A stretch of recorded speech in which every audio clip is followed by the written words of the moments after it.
ನಮಸ್ಕಾರ. ಭಾರತಕ್ಕೆ ಸಿಕ್ಕಿದನು ಮತ್ತೊಬ್ಬ ರೋಹಿತ್ ಶರ್ಮಾ. 100 ಎಸೆತಗಳಲ್ಲೇ ಬಂತು ಡಬಲ್ ಸೆಂಚುರಿ, ನಿರ್ಮಿಸಿದರು ಹೊಸ ವಿಶ್ವ ದಾಖಲೆ.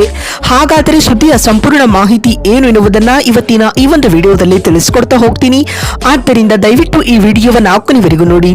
ಆದರೆ ಅದಕ್ಕಿಂತಲೂ ಮುನ್ನ ನೀವು ಕೂಡ ಟೀಮ್ ಇಂಡಿಯಾದ ಹಿಟ್ ಮ್ಯಾನ್ ಖ್ಯಾತಿಯ ರೋಹಿತ್ ರವರ ಅಭಿಮಾನಿಗಳಾಗಿ ಈ ವಿಡಿಯೋವನ್ನ ನೋಡುತ್ತಿದ್ದರೆ ತಪ್ಪದೆ ಈ ಕೂಡಲೇ ಈ ವಿಡಿಯೋಗೊಂದು ಲೈಕ್ ಮಾಡಿ ಮತ್ತು ನಮ್ಮ ಚಾನೆಲ್ಗೊಂದು ಸಬ್ಸ್ಕ್ರೈಬ್ ಮಾಡಿ. ಹೌದು, ದುಬೈನಲ್ಲಿ ನಡೆಯುತ್ತಿರುವ ಅಂಡರ್-19 ಏಷ್ಯಾ ಕಪ್ ಟೂರ್ನಿಯ ತನ್ನ 3ನೇ ಲೀಗ್ ಪಂದ್ಯದಲ್ಲಿ ಭಾರತದ ಯುವ ಪಡೆ ಮಲೇಷಿಯಾ ತಂಡವನ್ನ ಎದುರಿಸಿತ್ತು. ಇನ್ನು ಈ ಪಂದ್ಯದಲ್ಲಿ ಮೊದಲು ಬ್ಯಾಟಿಂಗ್ ಮಾಡಿದ ಭಾರತ ತಂಡ ಬರೋಬ್ಬರಿ 408 ರನ್ ಕಲೆ ಹಾಕಿದೆ. ಸ್ನೇಹಿತರೆ, ತಂಡ ಇಷ್ಟು ಬೃಹತ್ ಮೊತ್ತವನ್ನ ಕಲೆ ಹಾಕುವಲ್ಲಿ ಪ್ರಮುಖ ಪಾತ್ರ ವಹಿಸಿದ ವಿಕೆಟ್ ಕೀಪರ್ ಕಮ್ ಬ್ಯಾಟ್ಸ್ಮನ್ ಅಭಿಜ್ಞಾನ್ ಕುಂಡು ಅಜೇಯ ದ್ವಿಶತಕ ಬಾರಿಸಿದ್ದಾರೆ. ಮಾತ್ರವಲ್ಲದೆ ವೇದಾಂತ ತ್ರಿವೇದಿ ರವರೊಂದಿಗೆ ಬರೋಬ್ಬರಿ 209 ರನ್ಗಳ ಜೊತೆ ಆಟವನ್ನ ನಡೆಸಿ ತಂಡವನ್ನ ದಾಖಲೆಯ ಮೊತ್ತಕ್ಕೆ ಕೊಂಡೊಯ್ದಿದ್ದಾರೆ. ಸ್ನೇಹಿತರೆ, ಹೌದು, ಇದಕ್ಕೂ ಮುನ್ನ ಈ ಒಂದು ಪಂದ್ಯದಲ್ಲಿ ಮೊದಲು ಬ್ಯಾಟಿಂಗ್ ನಡೆಸಿದ ಭಾರತ ಆರಂಭಿಕ ಆಘಾತವನ್ನ ಎದುರಿಸಿತ್ತು.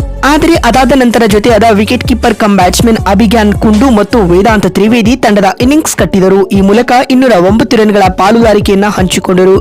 ಈ ಮಧ್ಯೆ ಅಭಿಜ್ಞಾನ್ ಕುಂಡು 125 ಎಸೆತಗಳಲ್ಲಿ 16 ಬೌಂಡರಿ ಮತ್ತು 9 ಸಿಕ್ಸರ್ಗಳ ಸಹಿತ ಅಜೇಯ 209 ರನ್ ಬಾರಿಸಿದರೆ, ಶತಕ ವಂಚಿತರಾದ ವೇದಾಂತ ತ್ರಿವೇದಿ 106 ಎಸೆತಗಳಲ್ಲಿ 90 ರನ್ ಗಳಿಸಿದರು. ಆರಂಭಿಕ ಆಟಗಾರ ವೈಭವ್ ಸೂರ್ಯವಂಶಿ 26 ಎಸೆತಗಳಲ್ಲಿ 50 ರನ್ ಗಳಿಸಿ ಔಟ್ ಆದರು. ಒಟ್ಟಿನಲ್ಲಿ 17 ವರ್ಷದ ಈ ಯುವ ಆಟಗಾರ ಅಭಿಜ್ಞಾನ್ ಕುಂದು ಕೇವಲ 124 ಎಸೆತಗಳಲ್ಲಿ ಸ್ಫೋಟಕ ದ್ವಿಶತಕ ಬಾರಿಸುವ ಮೂಲಕ ಕ್ರಿಕೆಟ್ ಜಗತ್ತಿನಲ್ಲಿ ಇದೀಗ ದೊಡ್ಡ ಕೋಲಾಹಲವನ್ನೇ ಸೃಷ್ಟಿಸಿದ್ದಾರೆ. ಸ್ನೇಹಿತರೆ, ಈ ಮುಖ್ಯವಾಗಿ ಅಜೇಯ 109 ರನ್ ಬಾರಿಸುವುದರೊಂದಿಗೆ ಅಂಡರ್-19 ಏಷ್ಯಾ ಕಪ್ ಟೂರ್ನಿಯಲ್ಲಿ ವೈಯಕ್ತಿಕ ಅತಿ ಹೆಚ್ಚು ರನ್ ಕಲೆ ಹಾಕಿದ ಭಾರತದ ಹಾಗೂ ವಿಶ್ವದ ಮೊದಲ ಆಟಗಾರ ಎಂಬ ಹೆಗ್ಗಳಿಕೆಗೂ ಅಭಿಜ್ಞಾನ್ ಕುಂದು ಪಾತ್ರರಾಗಿದ್ದಾರೆ. ಅಭಿಜ್ಞಾನ್ ಕುಂದುರವರ ಒಂದೊಂದು ಪುಲ್ ಶಾಟ್ ಗಳನ್ನ ನೆನಪಿಸಿಕೊಂಡರೆ ರೋಹಿತ್ ರವರೇ ನೆನಪಾಗುತ್ತಿದ್ದರು. ಸ್ನೇಹಿತರೆ, ಒಟ್ನಲ್ಲಿ ಇದೀಗ ಭಾರತ ತಂಡಕ್ಕೆ ಮತ್ತೊಬ್ಬ ಹಿಟ್ ಮ್ಯಾನ್ ಸಿಕ್ಕಿದ್ದಾನೆ ಅಂತಾನೆ ಹೇಳಬಹುದು.